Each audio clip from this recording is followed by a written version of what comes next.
2. Lifelong friends. 1. Local establishment. The hidden truth is out there, and we're going to talk about it. What happens in the bar no longer stays in the bar. This is Conspiracy Beerists. Welcome to Conspiracy Beerists. This episode, Brian and I sit down and we talk about a lot of things. It starts off with a conversation about the documentary Out of Shadows, but we sort of spawn off into many little directions, and we got going so heatedly, I suppose, that this turned into a great little two-part podcast. So here is part 1 of our discussion of Out of Shadows and many other things. All right, so here we are for the latest edition of Conspiracy Beerists. We're still in quarantine, and we learned today that we'll be in quarantine until the 28th of May at the latest, even though Brian and I both still work at our day jobs during this whole thing, but that's a debate for another day. But essential. Yes, exactly. We are essential. I'm essentially bringing pop to your workplace, or soda for you non-Midwesterners. Right. But this time out, we wanted to discuss, there's a documentary on YouTube that's kind of big right now. It's called Out of Shadows. So, Brian, do you just want to give them a quick little overview of what it is? Well, it's a guy that's spent some time in Hollywood. He was a stunt guy, and him and a couple other people that are tired of what's going on came up with a bunch of inside kind of stuff. And it's pretty crazy. What they're trying to do is wake up as many people as they can before they get to the major arrests, because the major arrests is the first one they say is going to shock someone. It's going to shock the world, I mean. So it's pretty crazy. There's a lot to digest in that documentary. And yeah. I made some notes of stuff that I wanted to talk about. And one of the first things, he had that guy that was the whistleblower on talking about how the CIA has been in Hollywood since the 1940s, 30s, and 40s. Right. Yep, for Mockingbird. Yep, and they showed a lot of information, a lot of freedom of information literature that showed like Walt Disney and stuff on all of these panels and whatnot, and that he's a 33rd, right? That's not anything that's really hidden. Back in the 30s and 40s, they pretty much admit now that they did use Hollywood as sort of a pro-war propaganda piece. And a lot of the studios were in lockstep with that. Yeah. But Bush, George Sr. supposedly said he ended that back in whenever he was the president. And they're still doing it. Obviously, all the fake news and shit going on. No. One of the things that they brought up about modern day, and we'll kind of circle back to this later on, and the one guy talked about the movie Zoolander and how it's the whole MK Ultra thing still going on. Yeah. So I didn't know if I completely bought into all of that, but I can see where people are coming from with Hollywood being sort of a mind-controlled shadow puppet, if you will, for the elite. Yeah, it's their little chemistry set they get to play with, because they can tell us anything. People go to the movies every day or every weekend. and they're feeding their subconscious all this bullshit and brainwashing. It's not only brainwashing, but like just telling them predictive programming, all this stuff. It's amazing.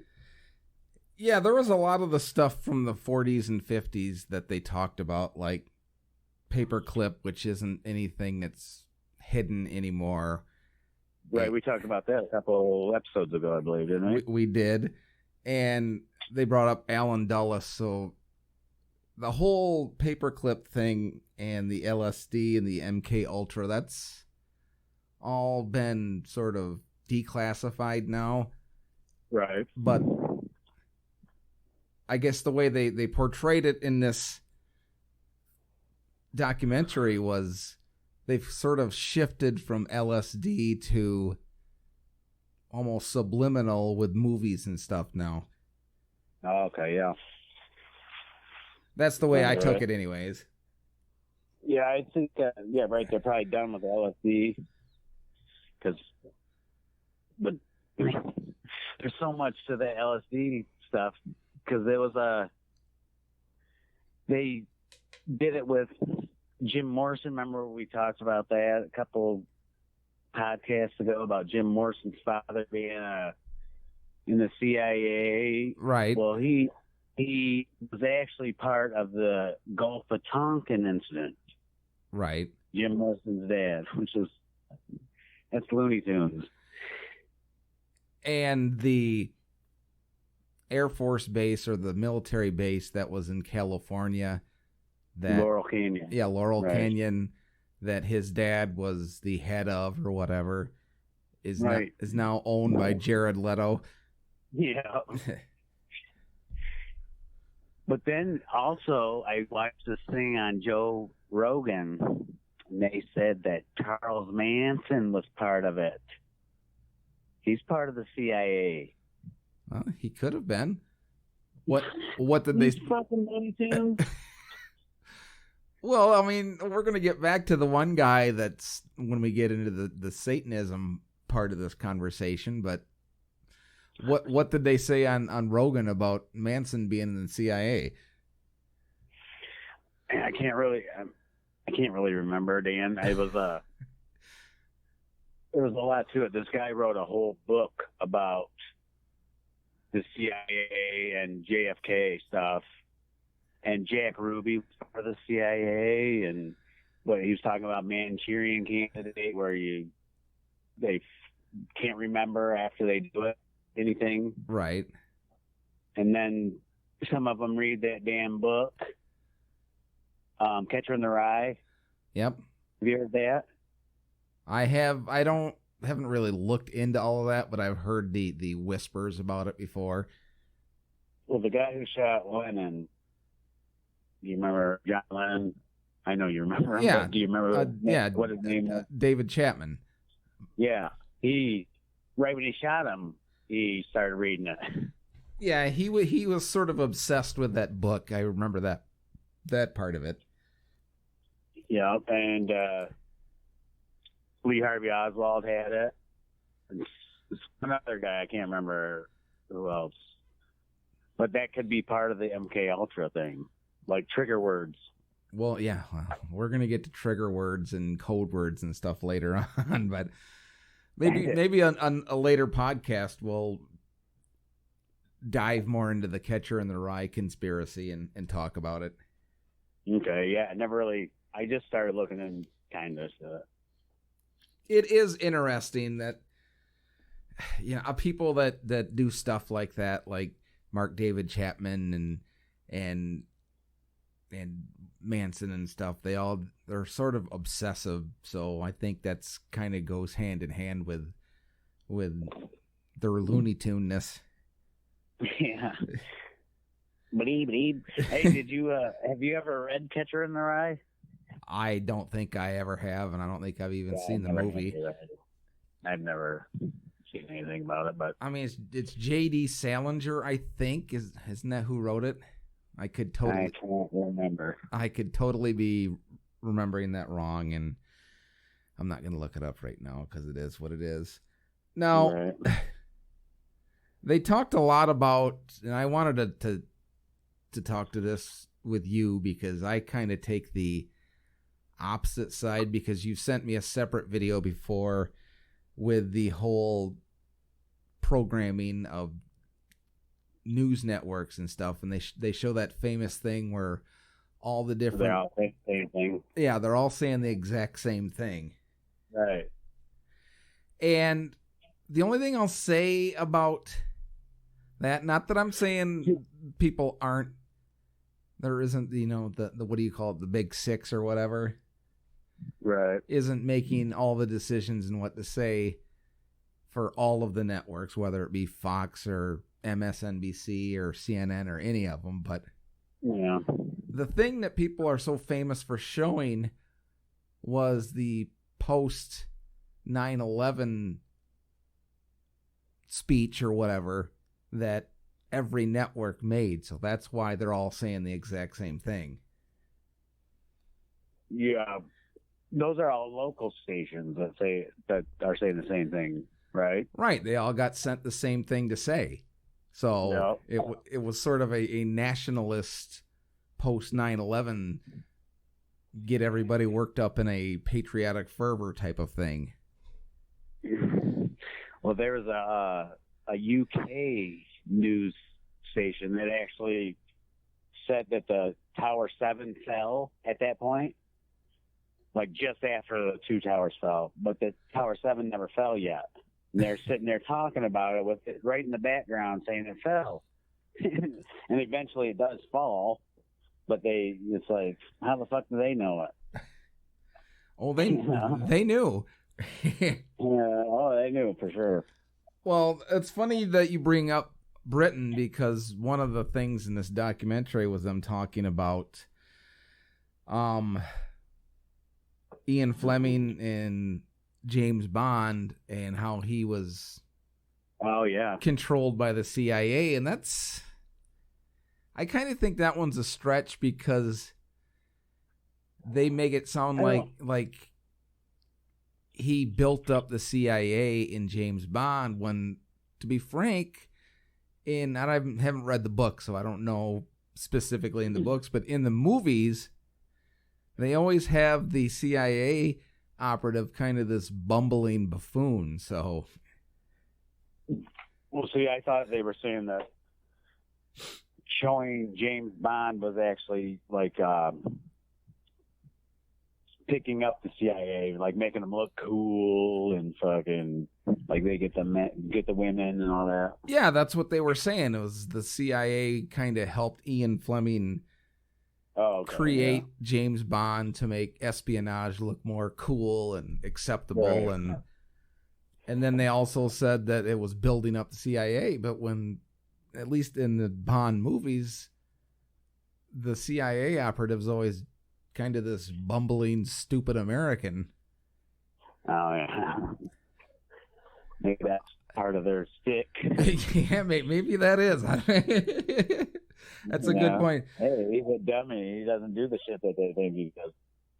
But Ian Fleming did admit in that clip that they showed that he worked for the British Secret Service and had the Official Secrets Act where he could talk about some stuff, but other stuff he couldn't. So I just think that's where the whole Bond thing came from. It's an interesting angle.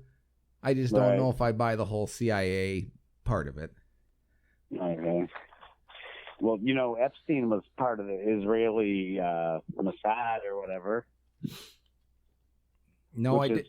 I wonder if when they're part of something, they're part of something else. You know what I mean? You talking like one world government type of thing? No. I mean, like if they're top secret over here, then they can get in somewhere else in a different country somehow and sneak their way in. I don't know. It's fucking weird. Now, one thing that was weird that I still don't know, and my religious beliefs, and everybody that listens to this know it, but they kept kind of going back to Satanism all the time with all of this stuff. Okay. And I know if you're atheist, you don't believe in even Satan, right? No, I don't think there's a God or a devil, but that's beside the point for this conversation. You're right. I mean, but there's no devil. It's not like he's a little red guy with a fucking pitchfork and an arrow tail or anything like that. he's a robot like in Futurama. All right, yeah.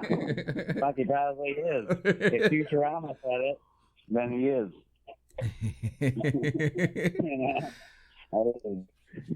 Well, I just wondered if that was part of the whole brainwashing thing, was using Satanism and Christianity, for that matter, to sort of brainwash people.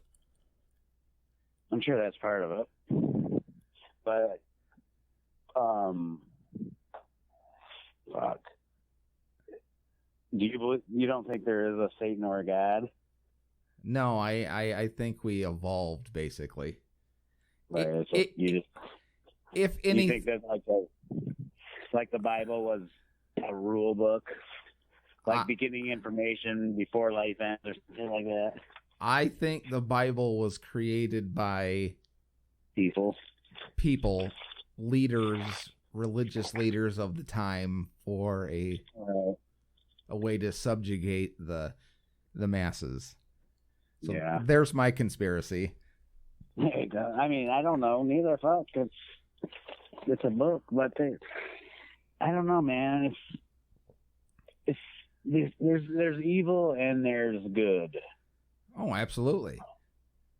And it's crazy. I don't know, man. I don't know. Well, one thing they brought up was the whole Church of Satan and Anton LaVey in the 60s and 70s. Right. And we've sort of talked about him a little bit before. And what Anton LaVey was like a 60s and 70s version of Vince. He's like MC, right? He's like a that generation version of Vince McMahon. He was a carny. Right. He was a showman. And he did all that crap just, for attention. Mm-hmm. And I'd have to go back and look, but I almost want to say just before he died, he basically admitted he wasn't really a Satanist, but I could totally be wrong. Yeah, I seen something where it said that right when he died, he's like, "Oh no, no!" Freaking out that some shit's going down. I don't know, dude. I do know his daughter, and I'm forgetting what her name was. She tried to keep it going in the 80s after he died. She's the clone of Taylor Swift. Well, I'm kind of circling that back around to all of the stuff that they talked about with the current celebrities and stuff. So right. I'm not going to say that none of this is true or possible or plausible. It just, today's a different world, and that's how celebrities get their egos padded, is to have millions of followers on Instagram and stuff like that. Oh, it's crazy. You think all the influence they have of all those people and whatever they say, people are fucking listening. Well, millions. They've always had influence. Going back to if Jesus Christ was real, look at the influence that he had on people. Yeah, people for sure picked up their tablets and liked that motherfucker. Exactly. You got thousands of hearts and likes and shit. And you don't want to say the gate of pizza in this podcast, but we just made that little sacrilegious joke.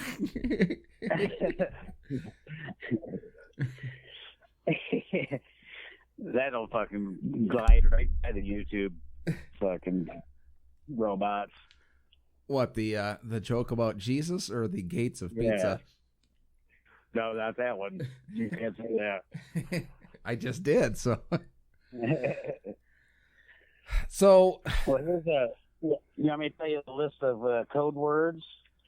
yeah, The pedo code if we're words? gonna get into the whole pedophilia angle of it, go ahead and give us the code words. All right. Well,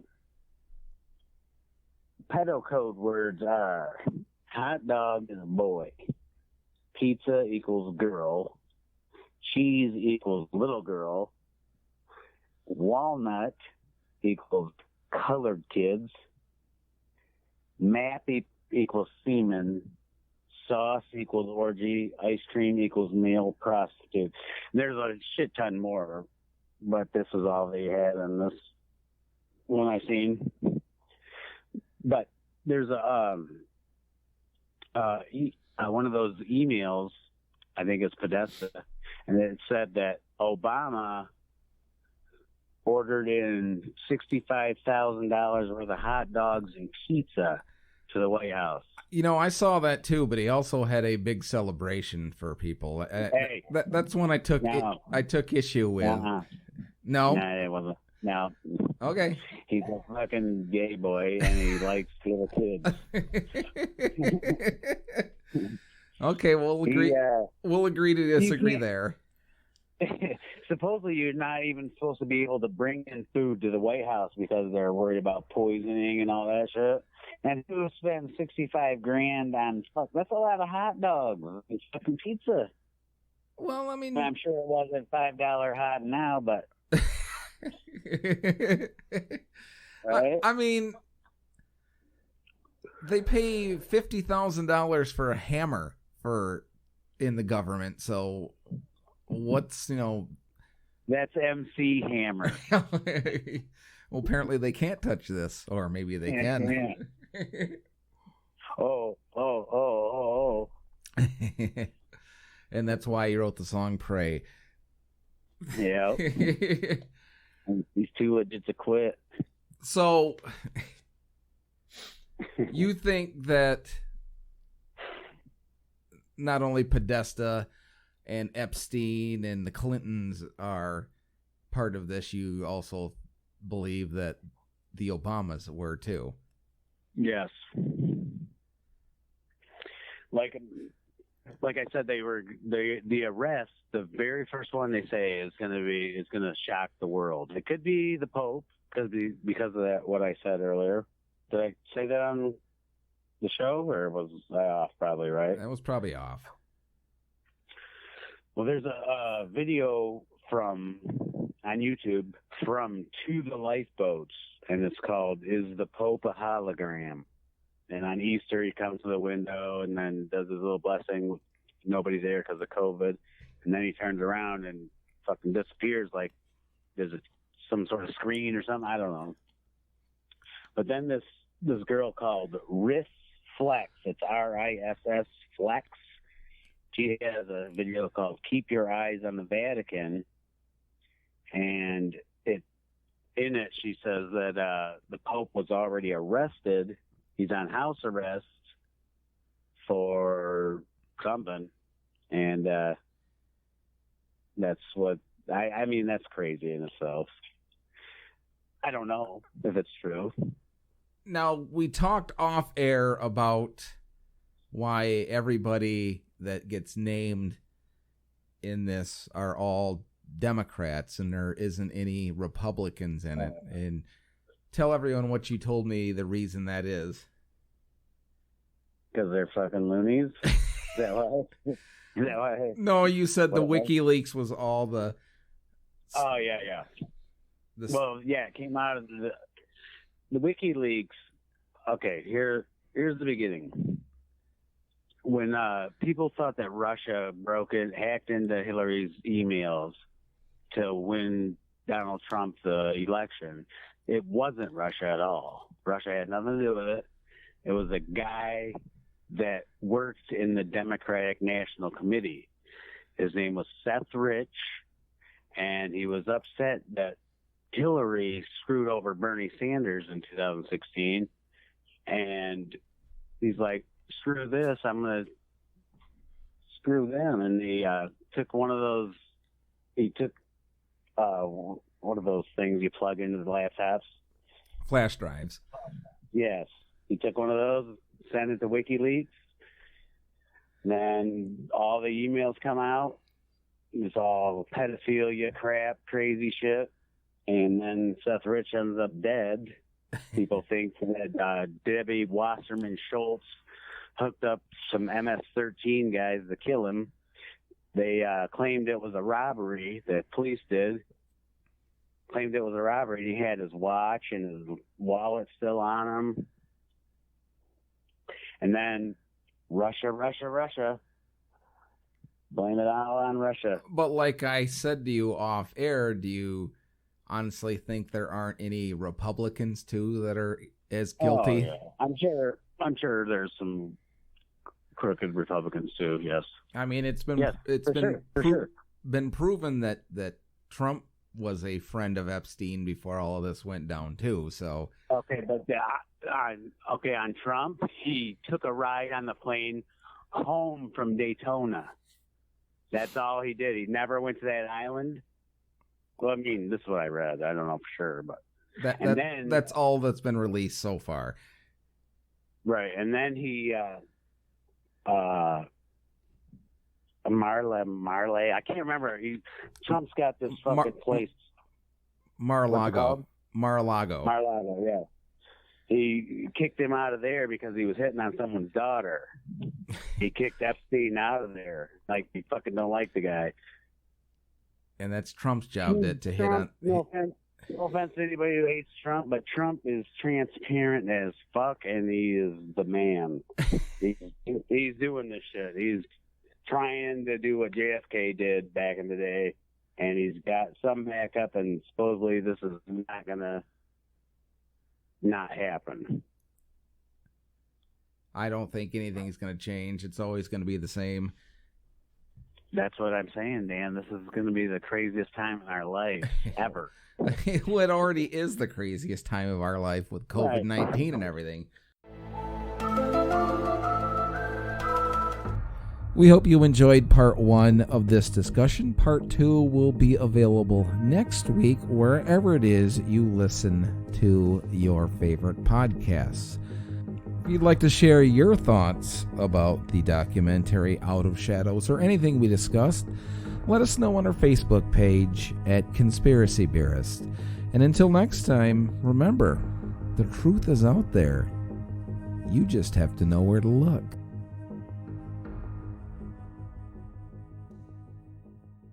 WLLP, Spock Rock Radio.